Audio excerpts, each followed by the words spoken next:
এক অদ্ভুত কিন্তু মজার দৃশ্যে দেখা মিলল ২১শে এপ্রিল নিউ ইয়র্কের আলবেনিতে। শহরে একটি আবাসিক এলাকায় হঠাৎ দেখা যায় একটি কালো ভাল্লুক গাছের অনেক উঁচু ডালে বসে আছে। ঘটনাটি ঘটে সেকেন্ড অ্যাভিনিউ ও র্যামো স্ট্রিটের কাছে। শহরের মধ্যে তখন ছোট্ট এক বন নাটক শুরু হয়ে গেছিল।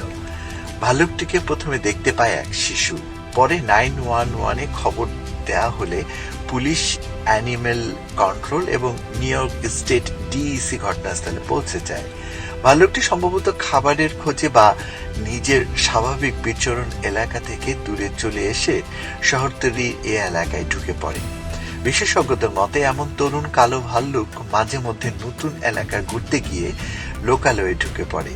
ভাল্লুকটি কোন গাছের ডগায় উঠে বসেছিল তার সবচেয়ে যৌক্তিক ব্যাখ্যা হলো চারপাশে মানুষ, শব্দ, ভিড় দেখে সে নিরাপদ আশ্রয় খুঁজেছিল। অর্থাৎ আতঙ্কিত হয়ে উপরে উঠে বসে থাকা এটাই সবচেয়ে সম্ভাব্য কারণ। কোনো মানুষের ক্ষতি করেনি এই কালো ভাল্লুকটি, তবে নিরাপত্তার জন্য আশেপাশের রাস্তা সাময়িকভাবে তখন বন্ধ করে দেওয়া হয়। কয়েক ঘন্টা ধরে সবাই তাকিয়েছিল সেই ডালের দিকে। পরে বন্যপ্রাণী কর্মকর্তারা ভাল্লুকটিকে ট্রাঙ্কুলাইজার ডার্ট দিয়ে অচেতন করেন। মজার বিষয় হলো ডার্ট লাগার পরও ভাল্লুকটি সঙ্গে সঙ্গে নামেনি, উল্টো কিছুটা আরো উপরে উঠে যায়। তারপর কয়েক মিনিট পর ধীরে ধীরে ভারসাম্য হারিয়ে নিচে পড়ে, আর নিচে আগে থেকেই প্রস্তুত ছিল বড় একটি জাল। সেখানেই নিরাপদে ধরা পড়ে ভাল্লুকটি।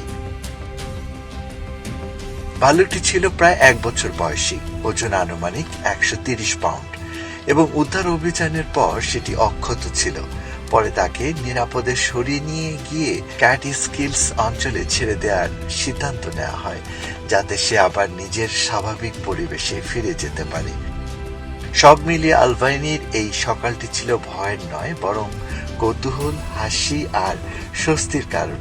শেষ পর্যন্ত মানুষও নিরাপদ, ভাল্লুকটিও নিরাপদ। Text report, time television, new York.